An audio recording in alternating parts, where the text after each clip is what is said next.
Welcome back to my channel টিয়ার পরিবারে তোমাদের সবাইকে স্বাগত। তো বন্ধুরা, আগের দিন ভিডিওটা আমি এই অবধি শেষ করেছিলাম। তোমরা এই যে বেগুনের ঝাল রেসিপিটা তোমরা দেখেইছো, তো ওখান থেকে একটুখানি ক্লিপ নিলাম যাতে বুঝতে সুবিধে হয়। আর বেগুনের ঝালটা রেখে এবার চলে এসেছি মাছের যে ঝালটা সেটা করবো। আর এখান থেকে আমি সর্ষে বাটা নিয়ে আমি বেগুনের ঝাল করেছিলাম, পরে পেঁয়াজ রসুনটা আমি অ্যাড করেছিলাম মশলা যখন করেছিলাম। আর পাশেই দেখতে পেরেছিলে যে ছেলের জন্য ডিম সিদ্ধ হচ্ছে, একটা ডিম সিদ্ধ ছেলের জন্যই করছি। তো ছেলে সকালবেলা কখনো ডিম সিদ্ধ খায়, কখনো ডিম পোচ খায়, কখনো ম্যাগি খায়, যখন যেটা মন চায় তখন সেটা খায়। আর এই যে দেখো মাছের দুটো তেল, ভোলা মাছের তেল, এত বড় ডিম না কিন্তু তেল। তো দেখে যেন কেমন লাগছিল, যখন আমি ধুই না সেই ভালো লাগছিল না। তো যাই হোক, ভেজে আমি রেখেছি, শেষের দিকে দেবো। আগে আগে দিলে ওই যে তেলটা একদম গলে যাবে, যখন নামাবো তার আগে দেবো। আর মাছের ঝালটা একদম মাখা মাখা করবো। মাছগুলো তো ঝোলটা যে ফুটলো, মাছগুলো দিয়ে চলে এসেছি, গ্যাসটা কমিয়ে রেখে। তো সময় নষ্ট করব, বোতলগুলো ধুয়ে নিই। আগে জানো তো, বোতল আমি রোজকারটা রোজ জল দিয়ে তো ধুতামই, কিন্তু ওই যে বিমবার দিয়ে ঘষা সেটা করতাম না। এখন কিন্তু আমি অনেক দিন হয়ে গেছে, এখন আমি এটাই করি। কেননা তাহলে ওই যে একসাথে অনেকটা ওই তেল তেল ভাব হয়, সেটা হয় না। আর ভাত খাই তো মনে হয় কি, গ্লাসগুলো যখন আগে গ্লাসে যখন জল খেতাম, অনেক বছর আগে যখন গ্লাসে জল খেতাম, তখন কিন্তু গ্লাস রোজকারের গ্লাস রোজই মাজা হতো। তো বোতলও সেরকমই, এখন মনে হয় যে ভাতের টেবিলে তো বোতলগুলো নিয়েই বসি। তো রোজকারের বোতলগুলো রোজ যদি ধুই, তাহলে ওই যে তেল তেল যে ভাব, যতই আমি ধুই রোজ জল দিয়ে, কিন্তু একটা কি বলবো, আঠা আঠা ভাব তো থাকেই। তো সেটা আর থাকে না। তো জিনিসটাও পরিষ্কার থাকলো, আর একসাথে অনেকটা ময়লা পড়ে গেলে যেটা হয় সেটা আর হয় না। তো এই ফাঁকে আমি একটুখানি মাছের ঝোলটা কিন্তু দেখে নিয়েছি। তো দেখলাম যে অনেকটা গ্যাস কমানো, তো অনেকটাই এখনও ঝোল রয়েছে মাছের ঝালে, তো সেটা আরেকটু কমুক। আর তার ফাঁকে একটু শানুর সাথেও গল্প করে নিলাম।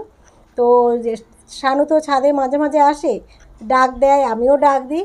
তো ও ছাদে এসছে দেখে আমি একটুখানি গল্প করে নিলাম। আর এই কাজ করি আর গল্প করি। তো যাই হোক, এখন বোতলগুলো ধোবো, ধুয়ে তারপরে অন্যান্য অনেকই কাজ থাকে, সেইগুলো করে তারপরে স্নান করতে যাব।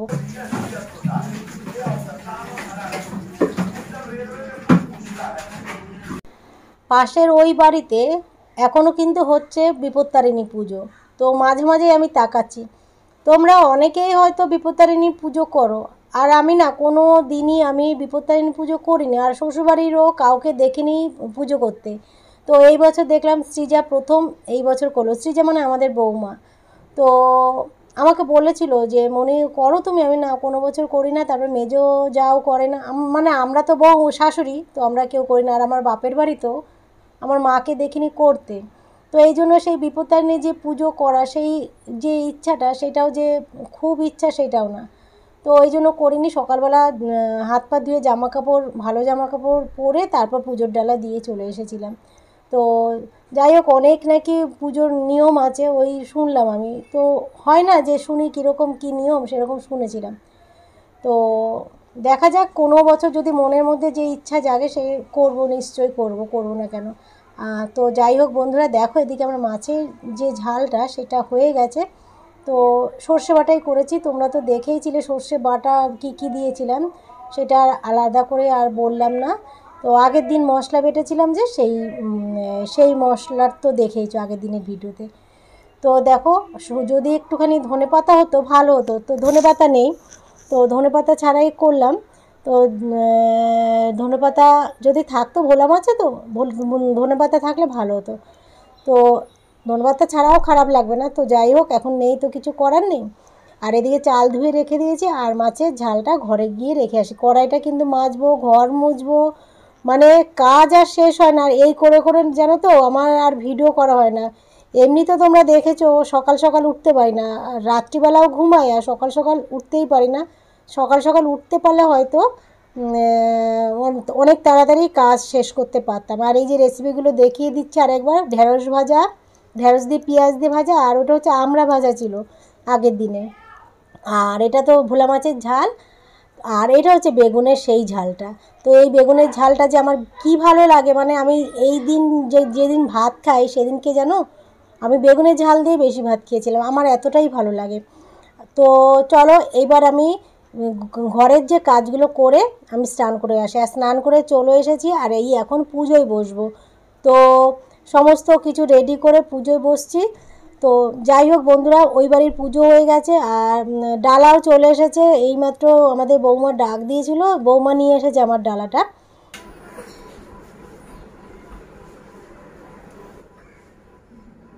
বড্ডো ঘাটছে, এখানে একটু ভেঙেও দিয়েছিল। কি স্ট্যান্ড এইটা ভেঙে দিয়েছে? হ্যাঁ।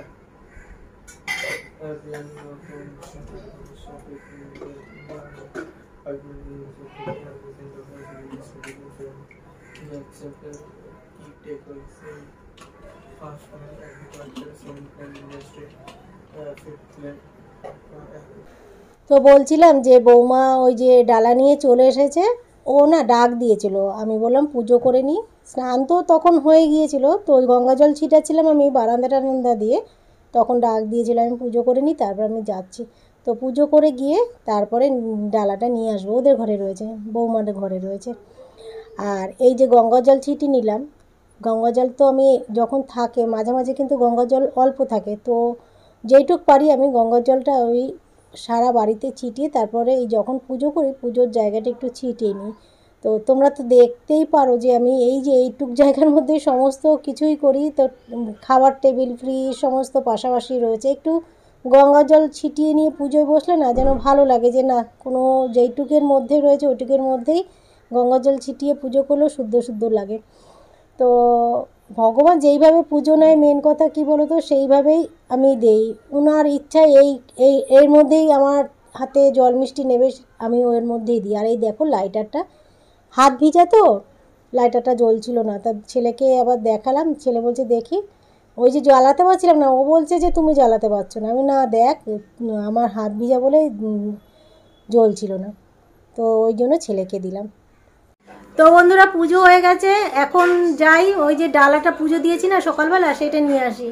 তো ওই বাড়ি আর যাব না, আর পাশের বাড়ির থেকে প্রসাদ দিয়ে গেছে, আর ও বাড়ি যাবো না, ও বাড়ি থেকে ডাল আমাদের বৌমা নিয়ে এসেছে, মানে মেজোজা, ওই যে মেজোজা আছে ওই মেজোজার বউ নিয়ে এসেছে, ছেলের বউ। তো ও ডাক দিয়েছিল তখন, কিন্তু তখন তো আমার স্নান হয়নি, আর স্নান না করে প্রসাদ প্রসাদ নিয়ে আসতে কেমন লাগে, আর স্নান করে সুতলিটা বাঁধবো, ওই যে ধাগাটা বাঁধবো, তো সেটা নিয়ে আসে। আর ধাগা বাঁধতে ভীষণ ভালো লাগে, বিপত্তারিণী তারকেশ্বরের এই ধাগাগুলো বাঁধতে খুব ভালো লাগে। এটাও কিন্তু তারকেশ্বরের ধাগা, মধু দিয়েছিল আমাকে, তো এই ধাগাগুলো হাতে বাঁধতে ভালো লাগে। তো নিয়ে আসি, নিয়ে এসে তারপর ওই ঘরে যাবো, মেজোজার ঘরে যাবো, নিয়ে এসে তারপর তোমাদের সাথে কথা বলছি। তো আমি আসছি, এসে তারপর কথা বলছি। নিয়ে আসি আগে ধাগাটা। তো বন্ধুরা এই যে ধাগা নিয়ে এসেছি, আর তিনজনের তিনটে, তিনজনের তিনটে। বাবা এটা এতগুলো, বাবা কি গুনে দিয়েছে তো, কোনোটাই বেশি, এই দেখে যে এক গুচ্ছ ও মেদেছে কোন ও কেনা। তো এই যে বেঁধে নি, আর ছেলে হ্যাঁ বড়টা আমার জন্য এই যে এটা বড়টা, এটা দুব্বো বড়, তো এটা পড়বি, বড় না দড়ি যেটা দড়ি তো সব কটারই সমান। বাবা এই নিয়ে আবার কারাকারি আমার ছেলে, আগে দিন আগের বার ছোট পড়েছিল, এই ভাবি সব সমান। দেখ ছেলে বলছে বড়টা আমার জন্য রাখবে, বলো কিরকম, এই দেখ সব সমান। তোমার ছেলে বলছে সব বড়, আমারটা বড়। ধান না, এটা দুব্বো, দুর্বা, দুব্বা কম হলো কি দড়ি বড় না, আগের বার ছোট ছিল। তাহলে এইটা বাদছিলাম আমি। জয় মা বিপত্তারিণী, টন্টু কই আমার টন্টু? ও ওর আজকে মজাই আলাদা, সকালবেলা থেকে শুরু করেছে, তাই তো বলছি সকালবেলা থেকে শুরু করেছে। হ্যাঁ হ্যাঁ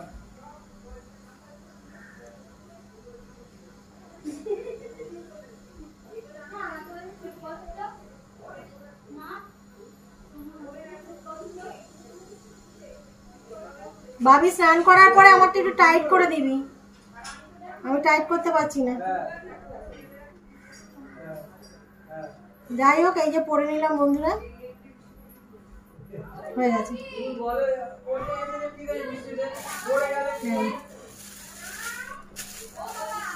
এইটা ছেলের আর বড়। বিপত্তারিণীর ধাগা পরতে বন্ধুরা সবাই ভালোবাসো তাই না, সবাই ভালোবাসে, এই ভালো লাগাটা অন্য ধরনের। তো দেখো এই যে ছেলেকে বিপদের নিয়ে ঢাকা পড়বো, এর মধ্যে বাবা এসে গেছে। আমি বললাম বাবা ছেলে দুজনেই খালি গায়ে, ভিডিওতে ভালো লাগবে না। এই বলতে বলতে চলে গিয়েছিল, আবার এসেছে তোমাদের দাদা। এই নিয়ে আমি আর ছেলে হাসছি। পিঠটা ঘুরিয়ে বসতে হবে, বুক দেখা যেত। এ ছোট, তাই তো বললাম, দেখেই বলেছি আমি এটা পড়বই না। এইখানে পড়বি? বাতা হাগি সারাদিন নিয়ে করি। দুপুর যখনই পড়বে জলে ফেলে দিই, যদি ধর বিছনায় পড়লো তো সেটা নিয়ে চলে আসবে। এই দুটো বড় আছে তোর, এবার এদিকে বলো কোনটা, এটা এখানে দেবো নাকি নিচে তো তার ওঠা? হালকা করে বাটো, বেশি স্পিডে টাইট হচ্ছে, আমার টাইট হচ্ছে, কিন্তু হালকা করো, মানে ঢিলা, প্রচুর ঢিলা করো, তাহলে সুবিধা হবে। কত যে ছেলে নকশা করে, এই যে ধাগা বাঁধে কতবার যে খুললাম, কতবার পড়ালাম। এই পড়ানোর পরের দিন আবার বলছে মা টাইট লাগছে, আরেকটু ঢিলা করে দাও। এই নিয়ে যখন আমি ধাগা পড়াচ্ছিলাম তখন কিন্তু ওর সাথে একটু বক বক করছিলাম। তো বললাম তোকে যে মানুষ করতে আমার কী জ্বালা যন্ত্রণা হয়েছে সেটা আমি জানি। টাইট গেঞ্জি পরবে না, কলারওয়ালা জামা পরবে না, তারপরে লাইলন জাতীয় কলার যে টি শার্টগুলো সেইগুলো পরবে না। খুব হ্যাপা, ওই যে দেখো না সাদামাটা যে গেঞ্জিগুলো পরে, ওই গেঞ্জিগুলোই পরবে। শার্ট তো ছোটোবেলায় শার্ট পরতোই না, কলার আছে যেহেতু পরতো না। তো ওই যে তোমাদের একটু দেখিয়ে দিল কিন্তু ছেলে, তো পরে ধাগাটা পরে দেখিয়ে দিল। তো এই সমস্যা হয়েছে ছেলেকে নিয়ে, টাইট প্যান্ট পরবে না। তো তাই জন্যই আমি আবার ওকে বকলাম। আর তো যাই হোক, দাদাকেও পরে দিলাম। দাদা কিন্তু স্নান করে চলে এসেছে, তোমরা দেখতেই পেরেছো, খালি গায়ে ছিল, কিচ্ছু করার নেই বন্ধুরা। তার মধ্যে তো গরম পড়েছে। আর একটা ছোট্ট ধাগা ছিল, তোমরা দেখেইছিলে, তখন বলছিলাম দুটো বড় এসেছে, একটা ছোট্ট এসেছে, আর পাশের বাড়ির থেকে একটা ডালা দিয়ে গিয়েছিল, সেই ডালার মধ্যে একটা এসেছে। তো যেই ধাগাটা ছোট্ট ছিল, এই যে ছোট্ট ধাগাটা, এইটা আমি মানে যারা যারা ধাগা পরনি সবার মঙ্গল কামনা করে আমি তুলসী গাছে বেঁধে দিলাম। তো সবাই ভালো থাকুক, সবারই তো ধাগা অনেক সময় হয় না পরা। তো আমি সবার কল্যাণে আমি এটাই বললাম যে ভগবান সবাইকে ভালো রেখো, সবাইকে বিপদ থেকে রক্ষা করো, এই বলেই এই ধাগাটা আমি তুলসী গাছে বেঁধে দিলাম। তো যাই হোক, যারা যারা পড়েনি তাদের জন্যই এইটা আমি পড়ালাম। তো পড়িয়ে আমি মনে মনে এইটাই বলেছিলাম। তো দেখো এই যে তুলসী গাছেও একটা ধাগা পরিয়ে দিলাম। তো যেহেতু এক্সট্রা একটা ছিল, এই জন্য আমি এই তুলসী গাছে পরিয়ে দিলাম। তো বন্ধুরা এই যে ভাত গুছিয়েছি, আর আমি ওই যে রেসিপির থালা বানাই, তো সেই রেসিপির থালা এইখানে গুছিয়েছি তোমাদের দাদার থালায় আজকে। আর এই দেখো, এটা না কচু শাক, তোমাদের এটা দেখানো হয়নি আর এটা দেখানো হয়নি, এটা একসাথেই বের করেছি, তিনজনেই খাবো। তো রেসিপির থালা আর বেশি নেই, এর প্রায় 1 কোটার মতন বানিয়েছিলাম, পুরো 1 কোটা নয় কিন্তু 1 কোটার মতন, প্রায় এতটা। ধরো এই দাগ অবধি বানিয়েছিলাম, শেষ হয়ে গেছে। অতটা না বাবা, সবাই মিলে খাবো। তো এইটা আমার ছেলে এত ভালো খাচ্ছে, ও শেষ করে দিচ্ছে। আর এইটা কয়েকদিন আগে আমরা ভেজেছিলাম, তো সেটা ফ্রিজেই ছিল, খাওয়া হচ্ছে না, সেটা আজকে নামিয়েছি। আর এই আলু ভাজাটা তো তখন দেখানি, এখন দেখালাম। আর রেসিপিগুলো তো দেখেছি, আর কচু শাকটা এখন নামালাম। ওই ছেলে খাচ্ছে। আর এই তো তোমাদের দাদার থালায় আজকে রেসিপি থালা গুছিয়েছিলাম, ওর থালাটা একটু বড় তো সুবিধা হয়। তো চলো খাওয়া দাওয়া করুক, আবার আমি পার্লারে যাব। আর এই মাছের ঝোলটা দেখেছিলে, তো চলো। তো বন্ধুরা এইবার আমরা খেতে বসে গিয়েছি। আর রেসিপির থালা তোমাদের দাদার থালায় আজকে গুছিয়েছিলাম, আমার থালায় গুছাইনি। আর এই যে কতবার যে ভাত গোছাতে বসে ওঠা যাওয়া আসা করি, সেটা মানে ধারণার বাইরে।